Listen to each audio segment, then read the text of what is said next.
So, guys, how are you? I am on the road. I am heading to Philadelphia. I have a meeting at 10:30, which I'll probably get there at 10:45-ish. I pushed it up a little bit, pushed it back a little bit, just so I can make sure I get to my destination on time.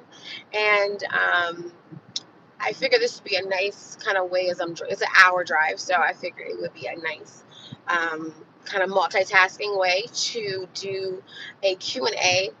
Not a Q&A, but more of like a talk about some things. I've been getting so many questions in reference to journals and planners. I probably get lately, it hasn't been as much as usual because I haven't been doing as many videos, but I definitely get, I would say, between 5 to maybe 6 a day where I'm getting literally questions or emails, and I'm trying to catch back up to everything because I was away and I've been traveling, and so it has been like very, it's just been crazy. But I want to do this video because I want to really help people who are in the process of starting a journal or planner business. As many of you guys know, I had a prayer journal boot camp that was very successful. And I'm finalizing the workbook. It was supposed to be 10 pages. That was what was promised. And it has now turned into 38. And now I think as of last night, I'm at 45 pages. And so I'm trying to get it done so I can get it to all the students who paid for and invested, but they're going to get way more than their money's worth, like probably double, because of how much content. And so I talk about like everything in this workbook.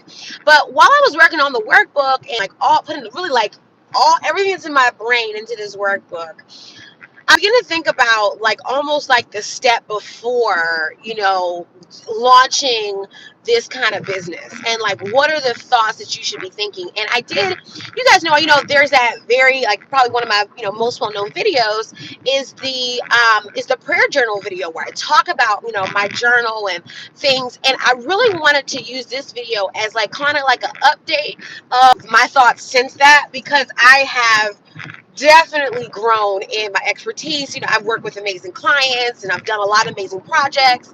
And so, since then, my thoughts really have evolved and changed. And I've shared a few things on different videos. But today I wanted to talk about my web to Philly, talking about the problems that I'm seeing and also the solutions. So I'm not going to this is not a venting session. I'm going to talk about problems, but I'm also going to talk about solutions and things that you can do to really save yourself time.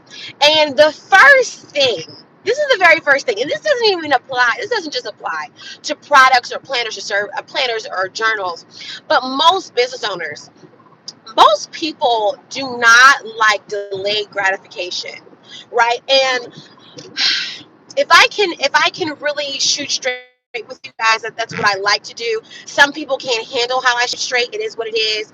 I'm not here to make you smile all the time. I want you to be successful. I want you to smile and be successful at the same time.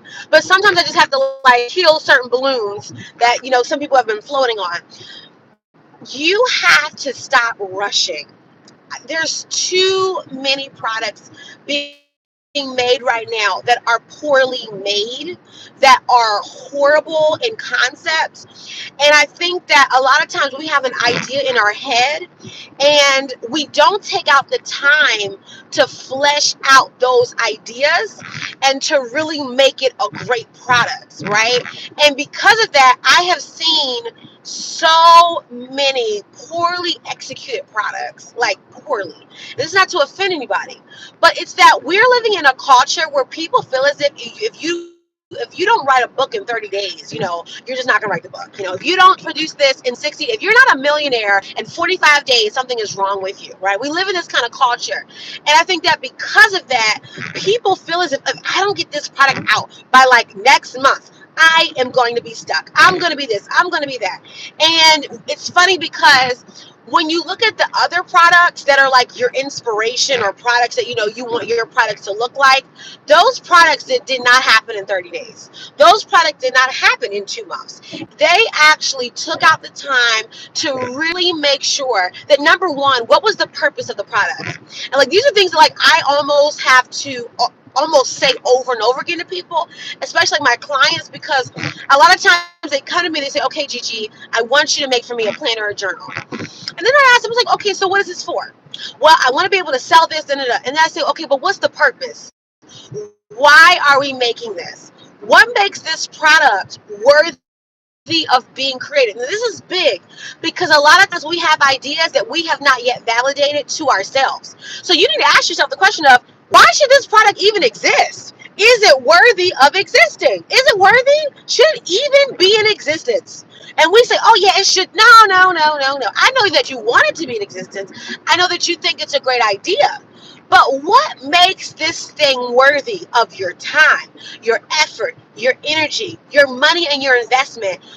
All this work that you're about to put into producing this product, is it going to be worth the time and effort? How can you make sure that it's going to be worth the time and effort? And this is one of the greatest problems about people when they make their planners and journal businesses, is that we are making products that we ourselves are not validating. We're just making stuff. And I talk about this a lot, but I have to stress this because, we're coming into the very famous planner season where everyone wants to make a 2020 planner. Everyone's making these New Year planners. Everyone's making all this stuff. And what ends up happening is that we make products that then collect dust after 3 months. We get hype about it. We go hard about it 3 months, and then it collects dust. And that's not a business. That's a launch. That's not a business. And I want you guys to run businesses. This is why I stress this. This is why I did the prayer journal boot camp for people doing prayer journals, because most people don't run them like businesses. They run them like launches, where they get excited, they put all this money, energy into it. You launch it, you do pre-orders, and then after like 3 or 4 months, you go silent on it. You get bored. You want to do something else. And that's not a business. That is just you wanted to get an idea off the ground, and then you produced it. I want you to rethink how you do products. I really do. I want you to rethink how you do what you do. Because if you're going to build a business, the product, I told a client this on a coaching call, the product is not the defining thing of the business. The business is bigger than one product. Right now, what may make a business famous or popular a lot of times is usually like, one product that kind of just becomes like the staple, right? And like that product really helps the brand to establish, brand loyalty, dedication, great experience, right? But at the end of the day, products can change, right? When we look at Apple, they were defining products that really catapulted Apple to success, right? Really catapulted Apple to what it is today and what it continues to be, right? But at the end of the day, Apple also has changed many of its products. And so even though the products have changed, right, the brand message, the brand focus, the brand delivery, it's still very much the same. And so when you think about your business, don't think about, okay, I just want to make a planner or journal. No, no, no, no, no, no, no. What kind of business do you want to make? What kind of brand do you want to create? And then what happens is that the products fall under that brand. And that is the solution to the problem, right? So the problem that we said was that people are just making stuff. The solution is, instead of you just making stuff, think about the business that you want to create. Think about the brand. Think about the value system. Think about the overall goal. One of the things I was talking to a coaching client yesterday actually about beautiful woman from Hawaii, and we were talking about her business. And one of the things I asked her was that what is it that you ultimately want to do? What is it that you do for people? And that is actually a great question to ask. If you have a planner journal business, sometimes because we think that we're making products, we don't need to think that deep. No, you need to think deep. What is it that you actually do for people? What does your company do for people? And then what happens is that the product that you create help to make that happen. But a lot of times, again, we're just making product. But the products need to fall under a goal, a mission, a vision, a focus, right? So what is it that you do, or what is it that your company does, or your business does for people, or your nonprofit, or your ministry, whatever it is that it is? What is it that you do for the people that you have been commissioned to serve? Under that mission and vision, that is where your products fall under. So again, we have to stop just making stuff, because that actually does not, I'm a faith-based person. So for me, it doesn't glorify God when we just create things but they don't have purpose, right? And even if you're not faith-based, it's the same thing. I call it hoarding. Hoarding is when you collect things that you have not purposed. Right? We know hoarders, right? Hoarders believe that they need to keep everything around them, but most of the things that they hoard have no purpose. It's not doing anything, but they're just collecting things many times because they're in fear of losing something. Sometimes they're in fear of, some people when they hoard, they're in fear of organization, or there being kind of a clear thing, and they like clutter. Some people like chaos and drama. So sometimes we have to realize, why are we creating mess in our businesses? Why are we just creating things just to create things, right? It's very important. The second problem is that I see in the planner and journal world is the fact that people think that you have to put everything into one product. Yes, this is the second problem. Okay. A lot of people feel as if that they have to put every bell, whistle, feature. You guys know there's a video I talked about here on my YouTube channel about features, but they feel as if they have to put every single idea, quote in the world, layout into one planner or journal. And remember, what I said is that you have to think big about your business. Like, don't just make your business about one product. One of the things that I talk about in my workbook, that's for my prayer and journal clients or customers who took the class, and actually, let me just make this note. I will be doing a generic planner and journal boot camp. So this is like basically a non-faith-based one. So that's going to be coming up for the holidays.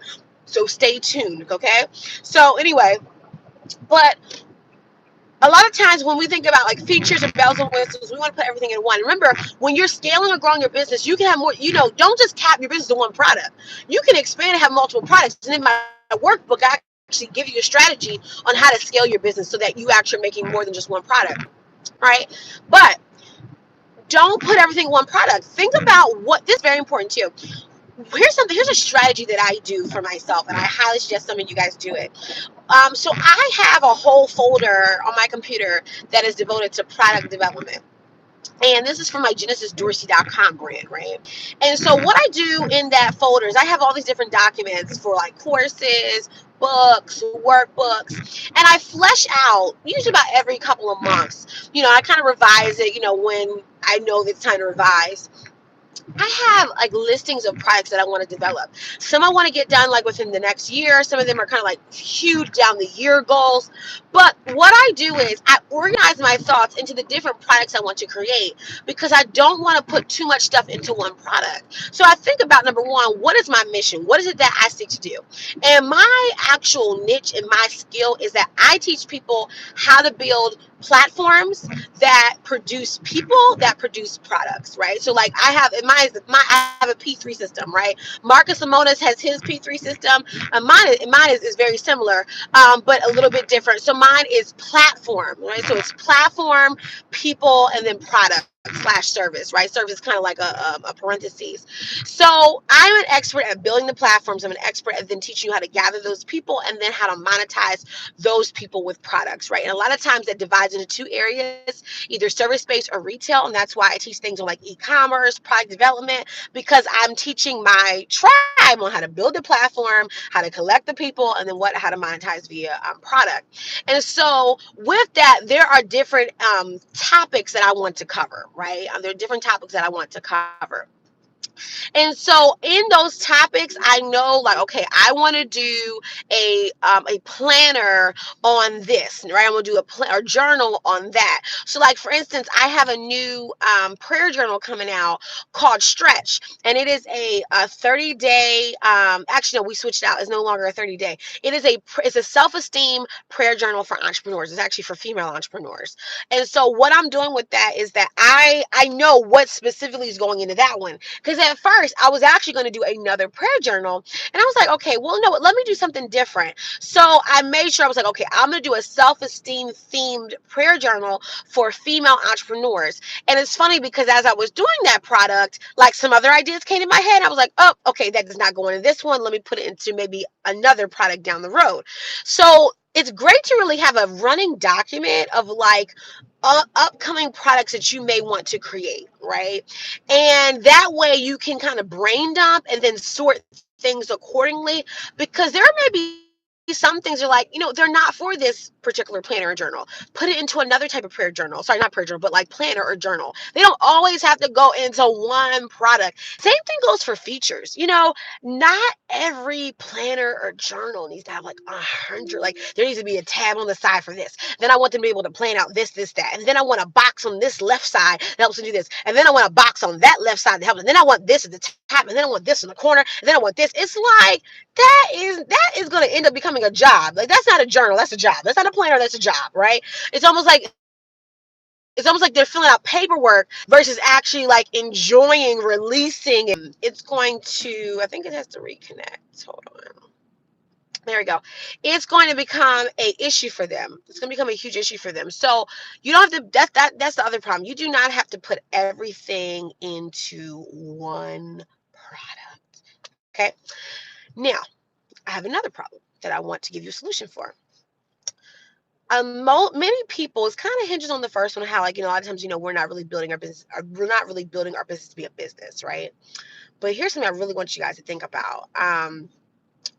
So many people, when they come into my inbox, right, they ask me about planners or journals and things like that. And they don't actually have a business infrastructure that these products will fit inside of. And that is a big flag.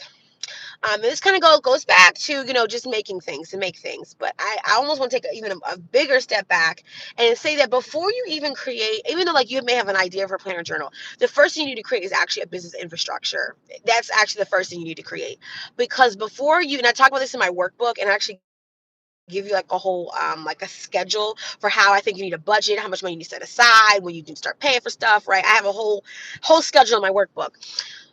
So you need to first build the business infrastructure before you build or even invest in making planners or journals.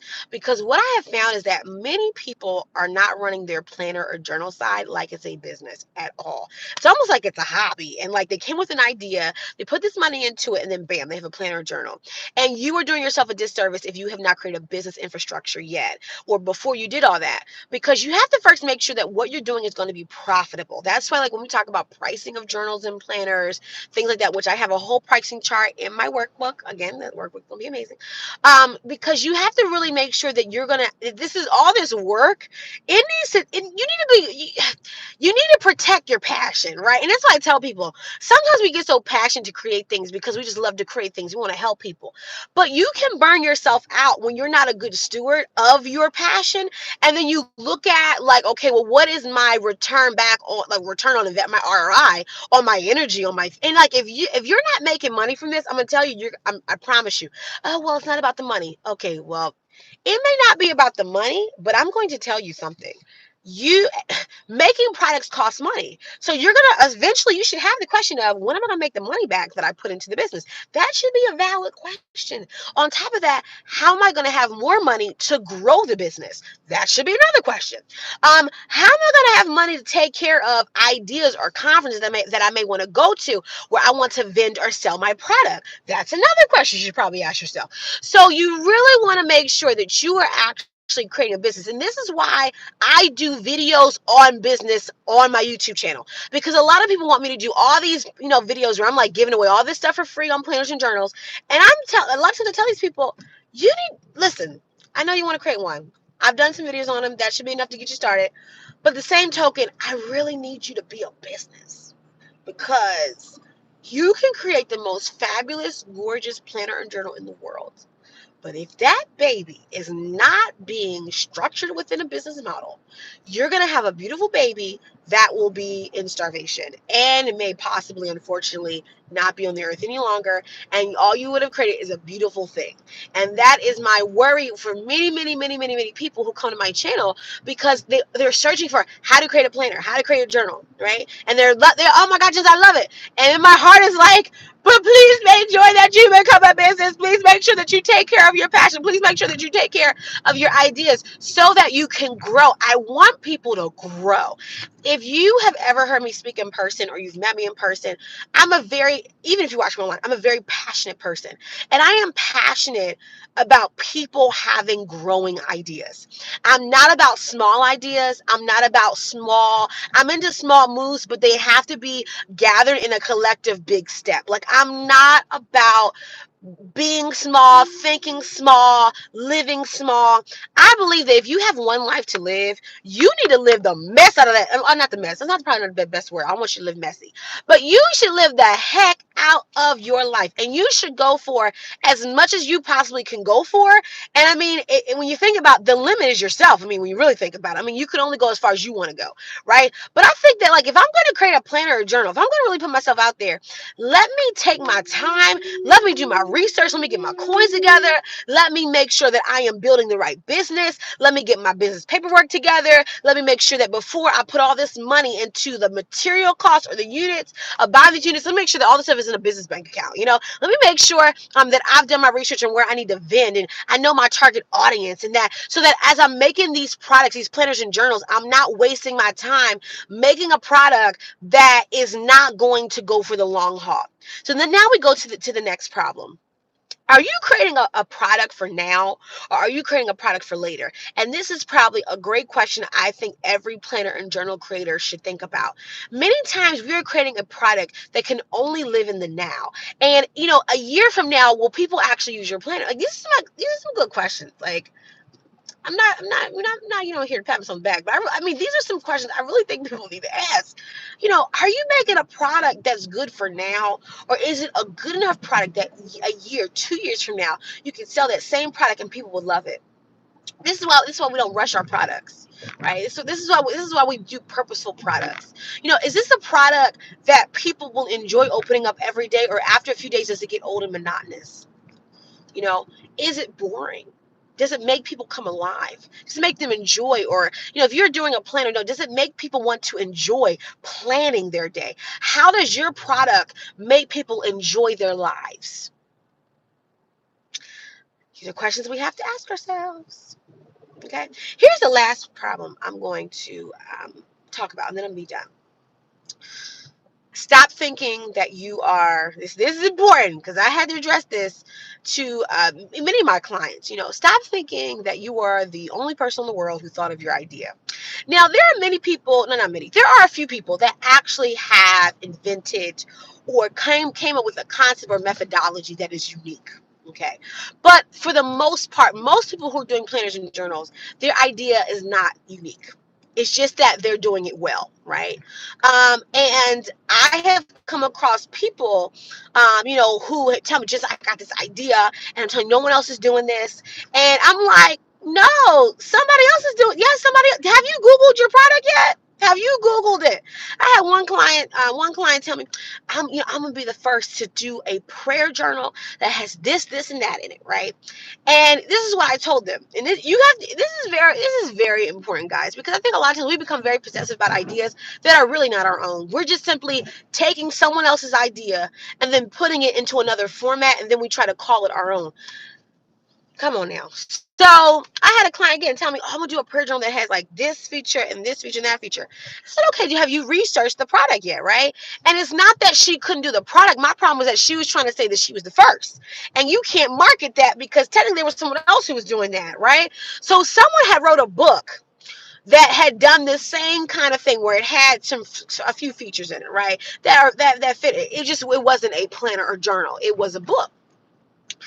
And so I said, well, I said, why are you trying to prove that you're the only one, or you're the first person to do this? When really, as we know, there are many things that are not new under the sun. Many. Right? I mean, come on, guys. Come on, right?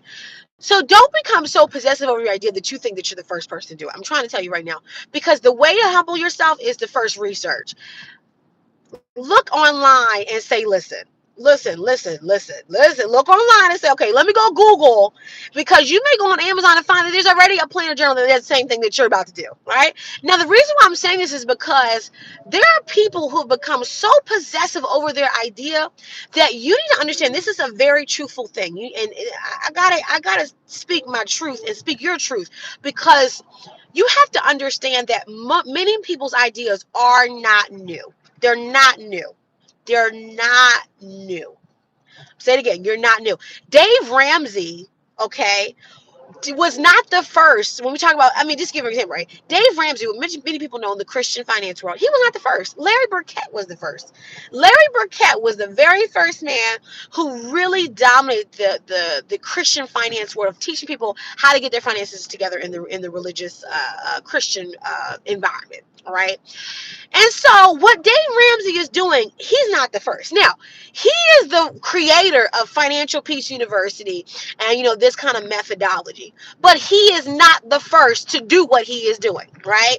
And so you have to realize that really in this game, it's not about being the first. It's about doing what you do well. Do you know how many financial planners there are in this world? Like, I mean, literally, that help people to get their finances together, right? And so you say, well, I'm going to be the first to create a financial planner, right? And there's like 100 planners out there, right? What makes your planner different?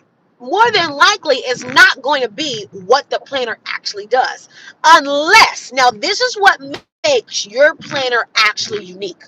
It has to introduce a methodology or a way of doing something that is actually yours. And the best way to protect that, guys, is to actually get that copyrighted by the government.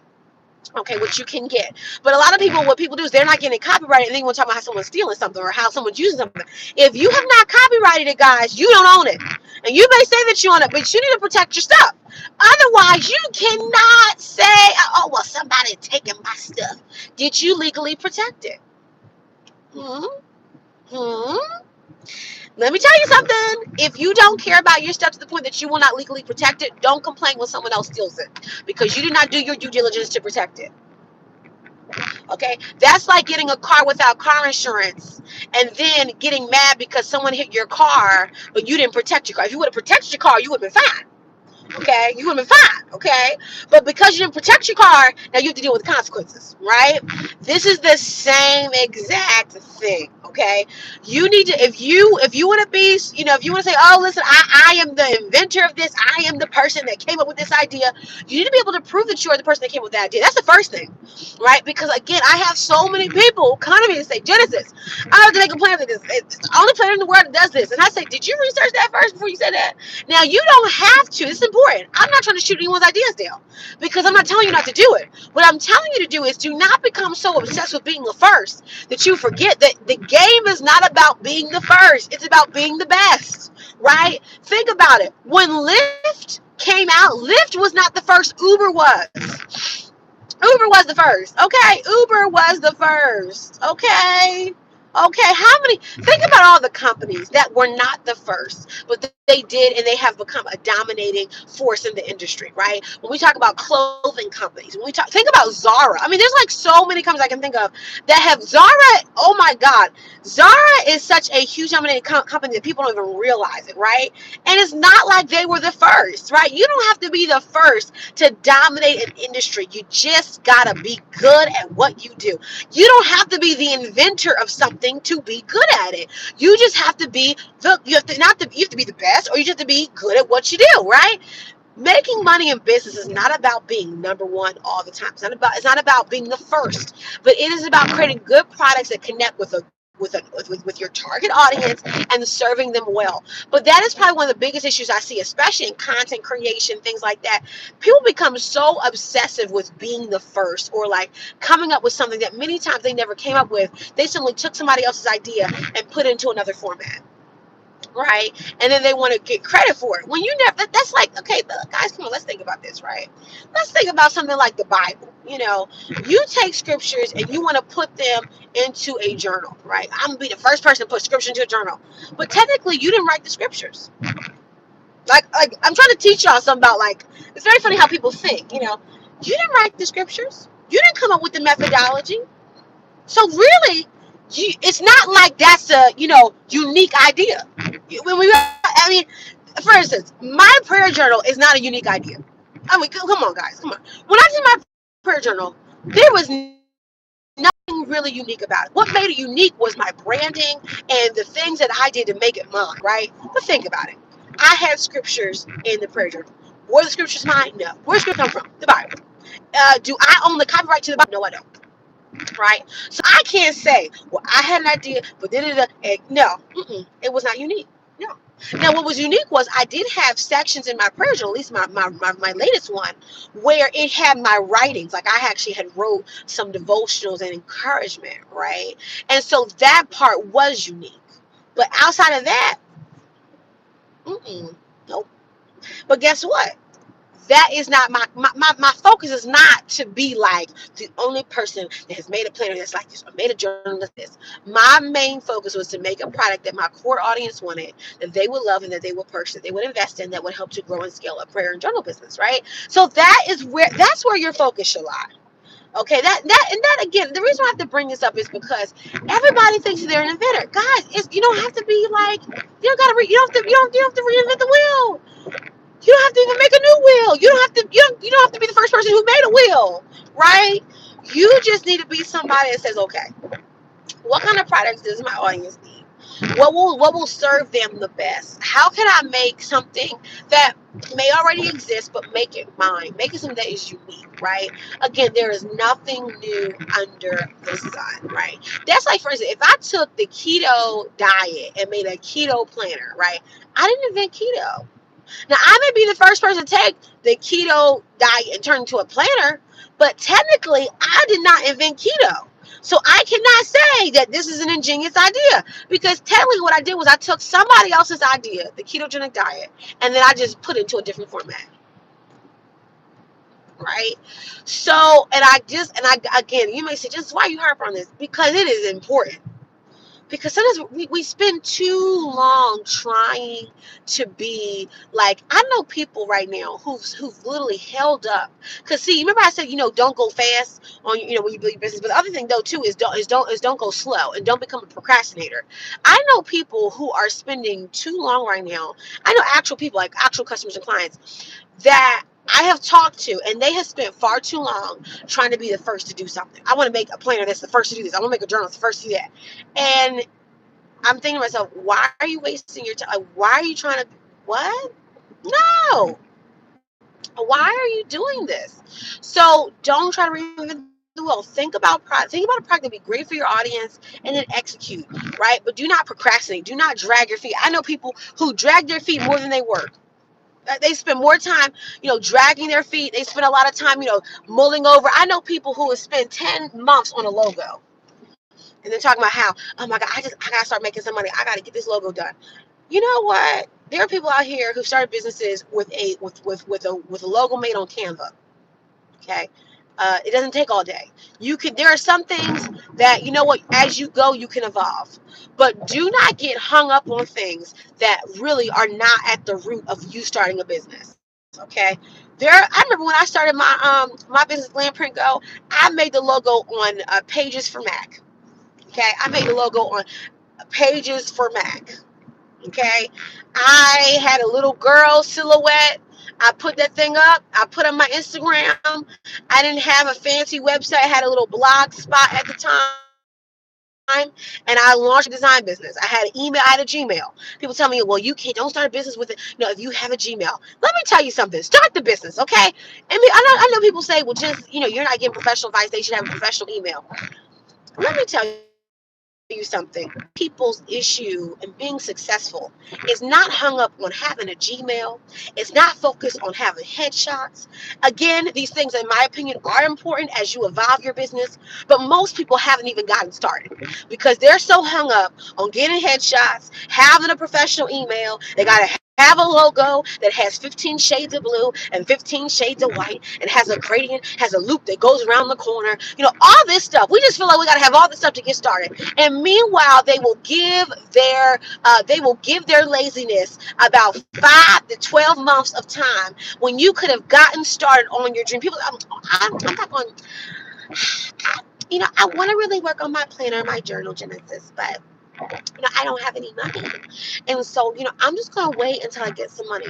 So you're telling me, and I'm sorry if I got to go on sometimes, this is the truth. So you're telling me that you subscribed to my channel.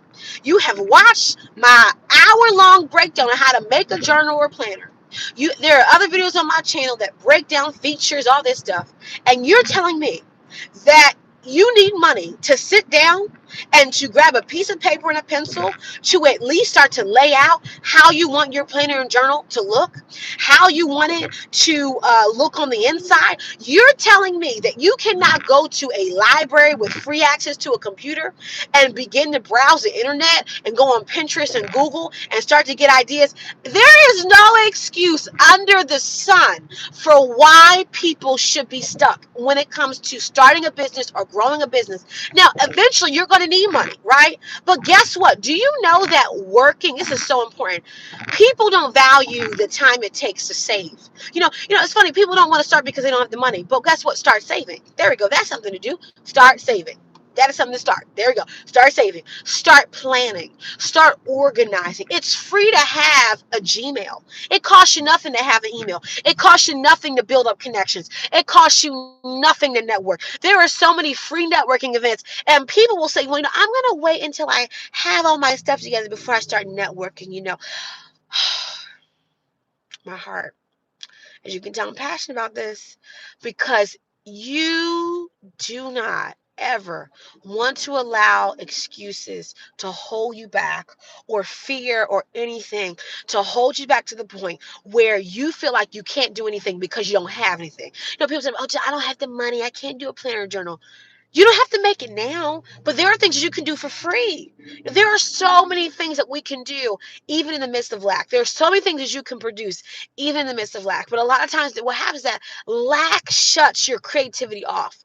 When you focus on what you don't have, when you focus on who you don't know, when you focus on these things, it blocks you from knowing people. It blocks you from making money. Think about this. If all I focus on is the fact that I'm broke, you will never be able to see opportunities of abundance. If all you focus on is all the things that are going wrong, you will never be able to see how some things are going right, and bam, there's an open door for you to walk through. If all you focus on are the horrible people in your life, you will never focus on the fact that there are good people coming your way. If all you focus on is the fact that, the market is saturated, I don't think that I'll have room in my business, I don't think I'll be able to become successful, you will never ever see the open door of opportunity that you can slip through to become the best business in your marketplace or in your niche, right? Don't focus on what is not there. Focus on what is there. That's just like we're talking about as far as how, there's nothing new under the sun.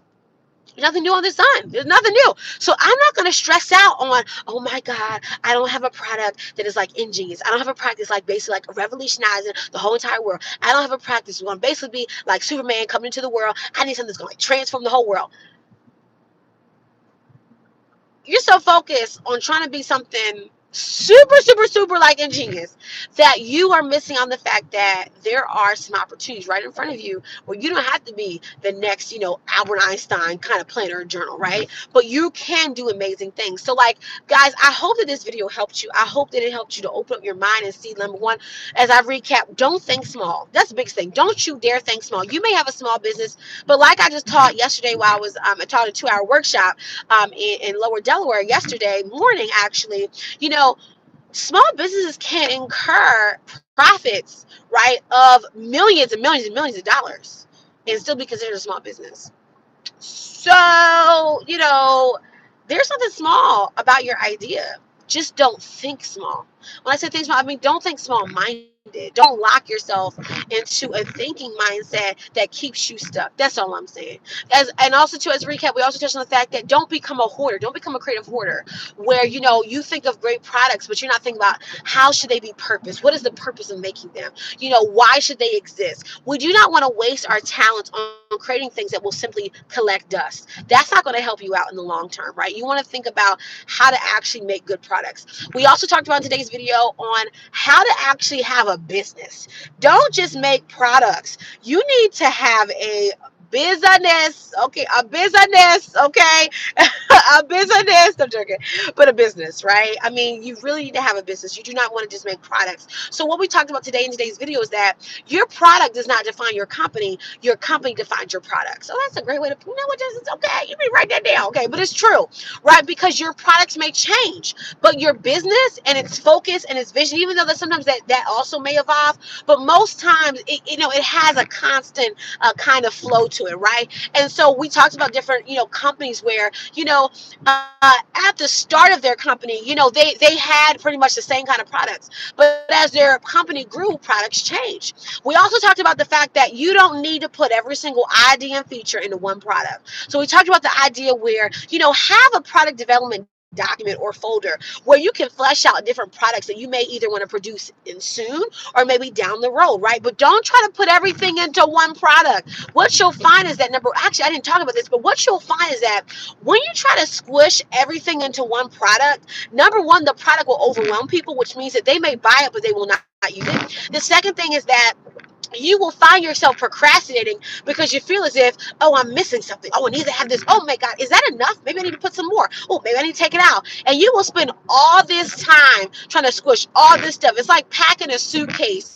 Take you way too long to do it, and it probably will never fit. So that's why, you know what, we're going to put a little bit in this product. We're going to make that a great product. Then, you know what, if we feel like we need to create another product, we'll put this kind of content into the other product. But don't feel as if you need to put everything into one product. So guys, again, we touched on some more things, but I hope that you were able to gather some insight from this video. And again, I'm really excited about all the planners and journals that all of you have been creating. I've been seeing in the comment section of different videos on how you guys are now, it makes my heart so happy.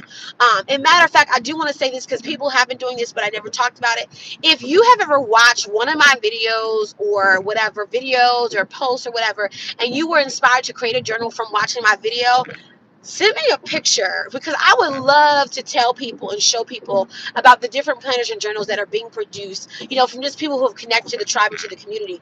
I was on a podcast recently where a young woman had come across my amazing fitness expert and guru, and she had come across my video, and that is what inspired her to get her planner and journals done. And so it's really amazing on how this community is really creating amazing products that are changing people's lives or are bringing smiles to people's faces, whether it's a journal or whether it's a planner. So guys, again, I've been really inspired and encouraged, and I just pray that you guys don't stop. Keep on creating great products, keep on building amazing businesses. And again, I do have some upcoming videos coming up this weekend, and so I just want to announce those. These are based on the questions that I've been getting, that is like an hour long, on my prayer journal business, how I launched it.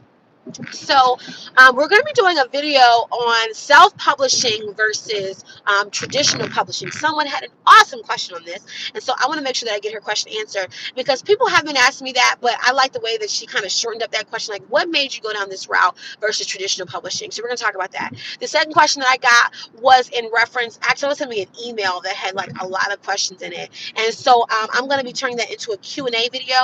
And if you have any questions that you want me to answer in references to a journal or planner business, again, put it in any of my videos, like as a question or a comment or whatever, and I'm going to be answering it. So I will have, again, a self-publishing versus traditional publishing video.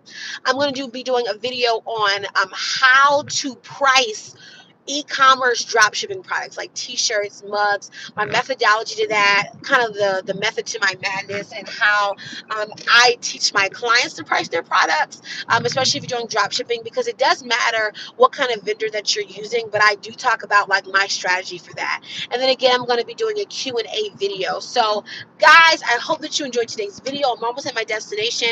So guys, I hope that you are going to be having an amazing day. Bye guys.